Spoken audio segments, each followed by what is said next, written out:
It sucks when you buy into the latest technology only to wait years for the content to catch up. And if you have an HDR display, you know exactly what that feels like. Obscure anime, old TV shows, cult classics, great movies the studio just didn't love enough, forget about it. Now there are solutions to convert SDR to HDR, like this one from AJA, but $2,000? I could get an RTX 2060 for 1/10 of that price on eBay, and according to NVIDIA, it can do the same thing, which means they finally did it. What Intel and Microsoft failed to do 20 years ago. NVIDIA has given the home theater PC its killer app. But there's gotta be some kind of catch. Okay, but does it spike power consumption like RTX Super Resolution? It's gotta look awful, right? Is it full of artifacts, like when DLSS first came out? You're just gonna have to wait to find out, Linus. Fine. Can I at least tell them about our sponsor? Okay. Pulseway. Make remote monitoring and managing your IT systems easy with instant alerts, auto remediation, and real-time updates, all from one platform, anytime, any place, on any device. Start your free trial today with the link down below. When NVIDIA recently announced their new NVIDIA app, we assumed that they would move the RTX Video HDR toggle into that alongside the beta that now works with games, but instead, no, it is still buried in the old NVIDIA control panel, but the good news is that toggling it is as simple as click on, click off. Plouffe suggested we start with Wicked City, an anime from 1987 that looks like it's from 1987. This is pretty low bitrate, dude. Anyway, that's not what we're here for. We want to see how our HDR toggle is going to impact the, Well, that really is something, isn't it? Yeah. That flatness in the clouds in the sky. Yeah, it just gives it so much more Away. depth, kind of brightens up the whole image, which I think looks good here. Yeah, it looks really flat without HDR, and all of a sudden, It's like you see more detail too, right? this won't be the last time we touch on this, but that may not be the artist's intent. That may be the artist's intent, but as a viewer, I know which one I would choose. Even I like this one better too. And I tend to stick with artist intent. Right, just like kind of a purist. This is even better. Okay, hold on a second. I haven't even toggled it yet, but yeah. Oh, the way that the night lights pop. Just looks kind of brighter and bluer here. It's lifting up some of the lowlights, which has the benefit of allowing us to see more details, but honestly, in the bar scene, I feel like it's taking away from the mood a little bit. Yes, and that's kind of my issue with doing upmapping, especially with some of these dark scenes. The original grade is smoky and hazy and kind of gloomy, whereas this is bright. It's very colorful, Yeah. poppy. Next up, we've got Phil Tippett's Mad God, a stop-motion film from 2022 that suffers from the long night syndrome and doesn't have an HDR version at the moment. Ooh, okay! That is, wow, those lightning flashes though with the HDR toggle on, huge difference. First lightning flash, okay, it's on. Whoa, that's lightning. Now the color changed a lot here. Yeah, the background went to like a blood red. On, off, on. That's changing the colors Yeah, a see, I don't like lot. that oversaturation. It changes the mood of that scene, right? It really does. However, the effects, boy, does it ever make them pop. Oh yeah, that looks good. So you can really see when it toggles. You don't even have to check. It's like, oh yeah. I just need every movie to have a proper HDR grade because it's clear, even with this faux HDR, how it could look. Without HDR, the specular highlights on a slimy monster, they don't look like slime. They just look like, I don't know, smooth. Yeah. Tell me this though. Okay, you've never seen the original grade. How pleasing is this to the eye? It's colorful. I like it. Do you like it? Well, I don't know what the heck's going on in the scene. I like the colors. Oh, the highlights look so much better. Just look at that. You can really make out that detail right in the center of those specular reflections. It looks like a shining light. We're off to a really great start. Aside from some minor quibbles about color saturation and the mood, there's no question that I would choose RTX Video HDR over vanilla for everything we've seen so far. Except everything we've seen is 2 pieces of content, and none of it included live action. Here's the thing, a compelling use case for this tech, like with their RTX super resolution upscaling, is streaming. So whether you're watching someone game or drop expensive technology on your screen, now you can make just about everything pop a bit more. And as you're about to see, it's not all sunshine and rainbows. Here's a recent video that we didn't upload in HDR. Or did we? Ah, the sunlight glinting off the garage door back there. Oh wow, it really messes up some things. Like white text. I mean, oh wow. Some of this is okay. I mean, these are people that I know, obviously. This is Maria and Olamide. It actually adds a little bit more lifelikeness to them. Like, look at Maria, particularly. Oh yeah. Yeah, like you can kind of make out the shape of her face a bit better, right? Once it's turned on. You know, we were supposed to observe that with lighter skin tones, it gives a bit of a shiny, greasy look, but I guess I'm maybe not affected as much as some others. Looks all right. I think it really just depends on how greasy your skin is, to be honest. Everyone is going a bit rosy and orange, but it's not like absurd. It just looks a bit warmer. Dude, overall, I think I just generally prefer it for this. Oh my God, look at her necklace. That's yellow, that's metal. You can just see like the specular reflections off of it. Like Olamide's ring pops more. Okay, here, look, I'm right here. Yeah. So not HDR, Okay. HDR. Go again. Go again. Ooh. It's honestly not that different. Like, I think your actual skin tone is right in between the two of them. I think you look slightly paler in SDR and then slightly too oversaturated in HDR. So if we're gonna be inaccurate anyway, which of these images would you take? Oh, definitely the HDR. All right, let's find some sweaty, greasy looking people here. You know what? In this case, yeah, you're definitely getting a little bit more glisten. It just gives it a bit more depth. It doesn't feel in an unnatural way. Yeah. I mean, he's sweaty as hell. And there's a ton of lights in that. Ooh, those lights just kind of. Yeah, I like it. It's a weird fall off because you're going from like pure white to like the shine around it. That's what the court lines look like, I'll tell you that much. They at his don't look towel. like that. Okay, the towel's a bit much. Yeah. That's a shiny towel. Yeah, the court That's lines, a bit much, actually. They look unnatural. Yeah, that's clearly not right. If we weren't toggling back and forth and we weren't thinking about it, I would feel like those court lines have almost a reflective element to them. Yeah. In person, they don't. Honestly, the only thing that's standing out to me is that towel in the left corner. That towel is like unnaturally bright. Yeah, God's towel. I like it. I just don't want to have to use the Plex web interface in order to enjoy it with my media library. So if this worked with the app or was built into the Shield or something, like, I'm ready right now. I'm mixed. I think watching it now, I've kind of grown into it, but I don't know. I still have to look at more things for me to like decide. And it's gonna be the same for you. But what I will say is aside from some quirks, it works pretty well. However, we haven't compared it to proper HDR mastering yet. Our reptile brains just being tricked by more brightness and color, just like if we were shopping at a Best Buy. To find out, we're gonna use some of our own footage from my giant TV video. I've been told that one of these files is HDR and the other is SDR masquerading as HDR using NVIDIA's tool. That's fake. Oh, they're not gonna tell me yet. It's good, but it's fake. You're right. I know I'm right, yeah. In some ways, the image is a little more pleasing, but look at this. I'm pink.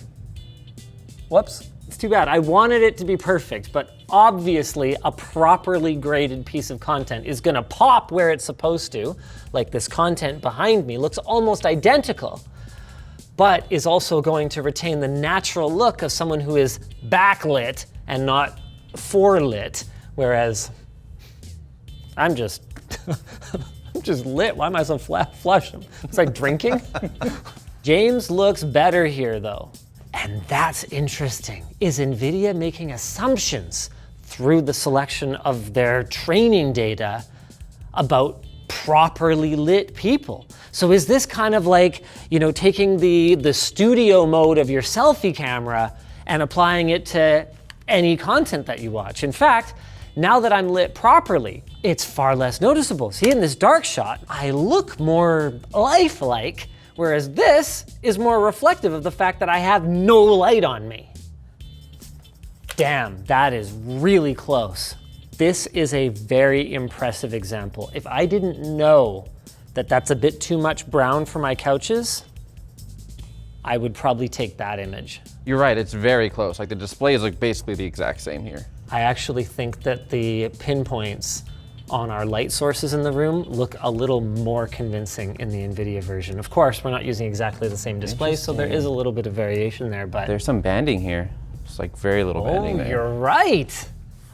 Well spotted. I didn't see that. That's ugly.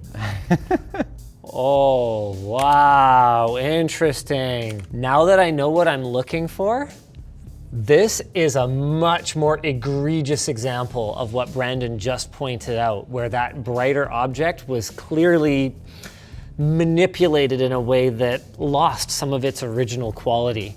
Look at this compared to this. There's a subtle difference in glow on the track from maybe the headlights. What the f is this? I'm still very torn. Looks pretty good. It handled this white background actually really well. Yeah, I noticed NVIDIA, they do a good job for the most part at recognizing when something's like a white screen and not like blowing it up. Some of these look more lifelike on the Phaco one, which is very interesting. So how the heck are they doing this? The first step is they expand the color gamut from sRGB to sCRGB using a transformation matrix. And I can practically hear you saying, sCRGB? I wasn't familiar with it either. It's kind of a weird color space, but their use of it here makes a lot of sense.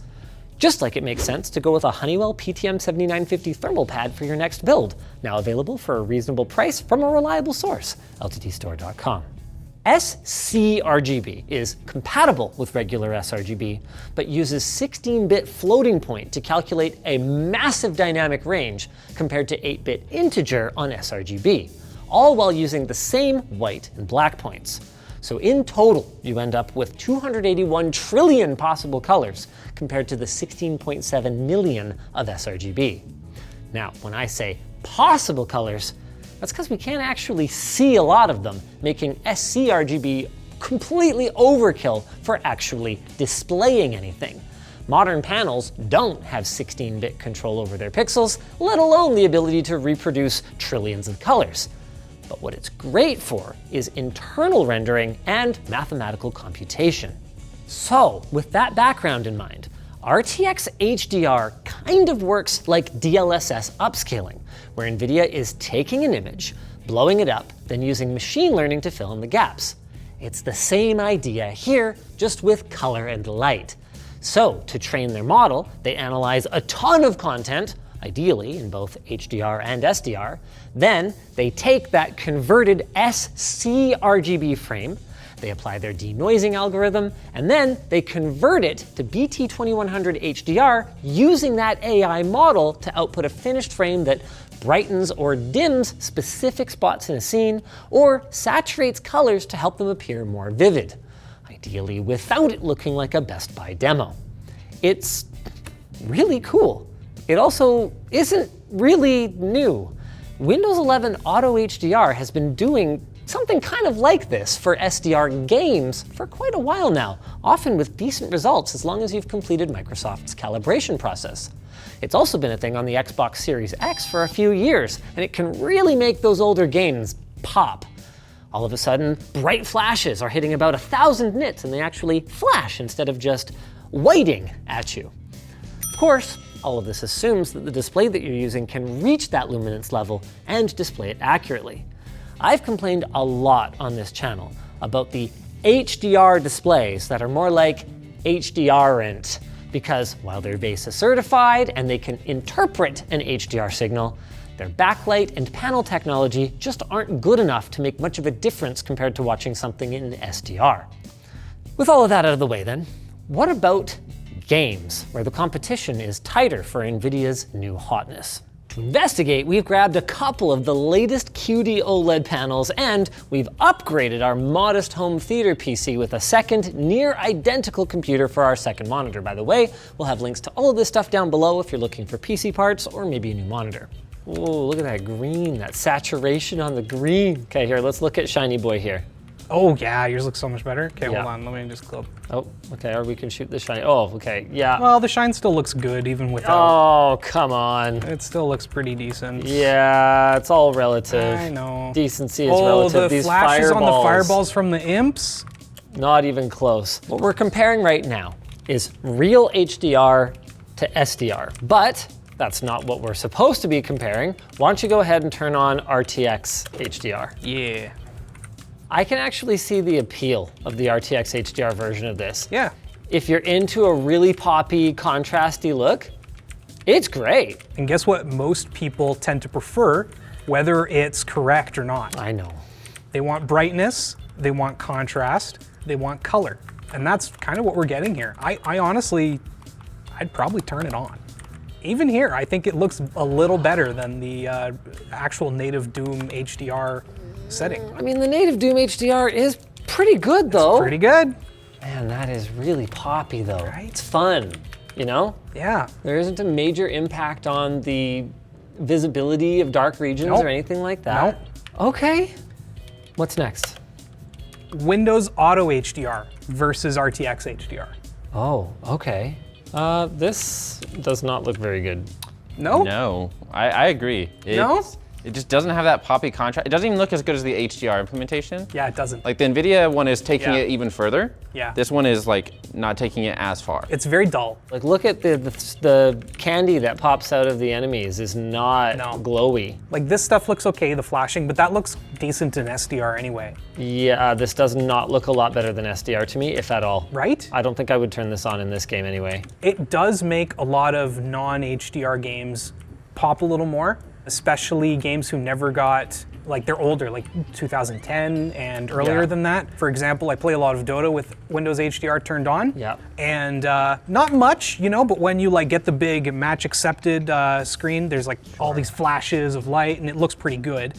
But I'm gonna probably turn RTX HDR on at home. What's inconvenient is that every game's implementation is going to either be best with Auto HDR, or best with RTX HDR, or best with the game's native HDR, and switching between those is sort of a pain in the butt. Oh yeah, this took a while to get working perfectly. Right, like some games, for example, don't allow you to calibrate the brightest point according to the capabilities of your display.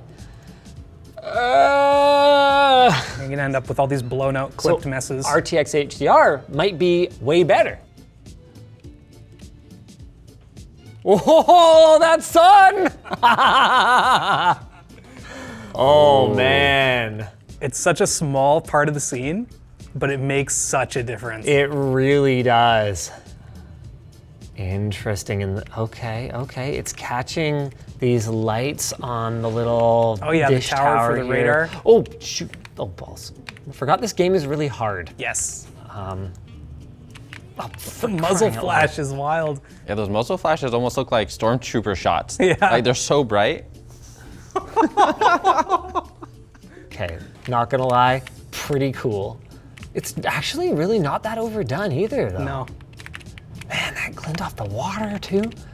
Blah, blah, blah. What's the? I can't remember. I can't remember. I haven't played Crysis in 15 years. Blah, blah, blah, blah, blah. I keep expecting to like slide if I, you know, sprint and crouch. No, man. Pre-slide era. It's the old game. Just like super resolution, this is pretty cool tech, but it comes at a cost. It doesn't use up nearly as much power as the upscaling tool, but it does consume a not insignificant amount, and it's still in beta, so there are some bugbears.